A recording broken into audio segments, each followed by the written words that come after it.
Isaac Gower, and I'm here to refute the claims of my opponent. She did a lot of talking about how guns create a lot of new violence, talking about the snowballs, how that wouldn't have happened and guns not been involved.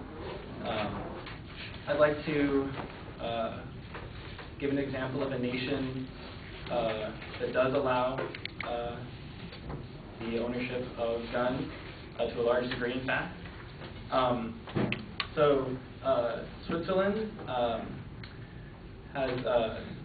guns are deeply rooted within the Swiss culture, and despite this, the gun crime rate in Switzerland is so low that statistics are not even kept.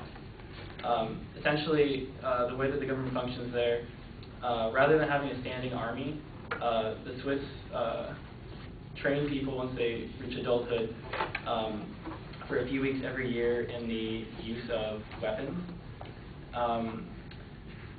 The country has a population of about 6 million, but there are estimated to be at least 2 million publicly owned firearms, including about 600,000 automatic rifles and 500,000 pistols.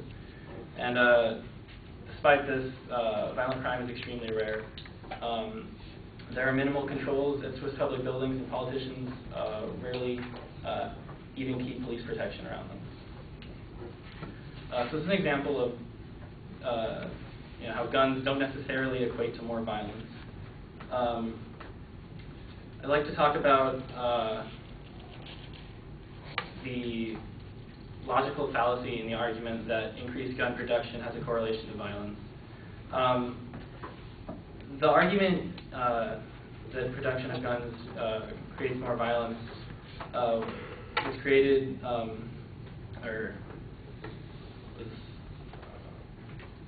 come up with because for a brief period in the 1960s and 70s, the American homicide rate and number of firearms owned were both rapidly increasing at the same time.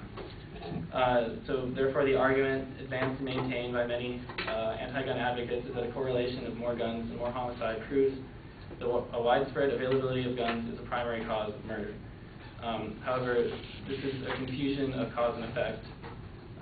In the late 1970s, California State economist Joseph Magadio compared it to a basketball game, noting the correlation that the temperature in the auditorium goes up when their games attract large numbers of spectators, and concluding that the way to attract more fans is to turn up the heat in the auditorium.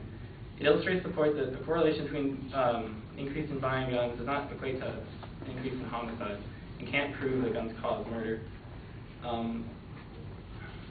She talked a lot about how easy it is to buy a gun. However, 80% of people who own guns purchase them through illegal means and disregard the system of buying guns.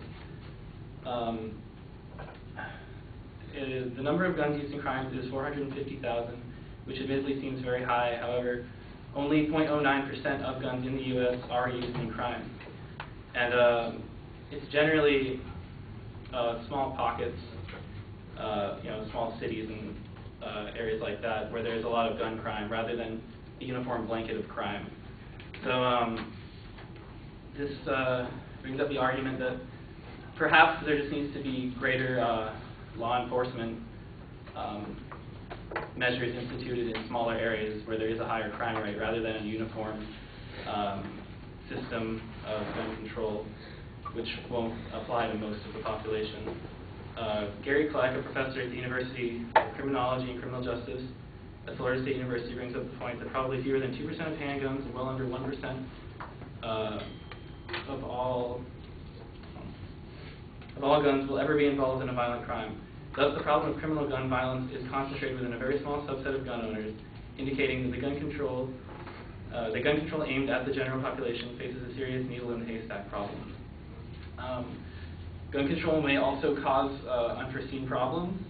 Economist Pierre Lemou suggests in a 2006 article that the problem with gun control is that it leads to an increase in other crimes because it imposes greater risks and costs on honest citizens who want guns than it imposes on criminals who will generally have criminal records and don't bother to get a license anyway. He goes on to say that gun control transmits to thugs a signal that people are defenseless, and the historical and empirical evidence is that overall gun control increases crime.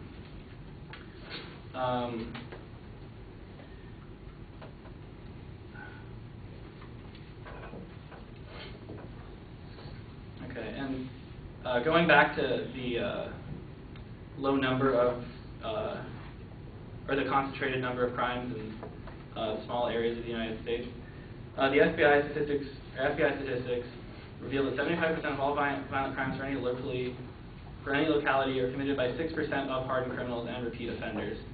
The typical gun murderer has had a prior criminal history of at least 6 years with 4 felony arrests before they finally commit the murder.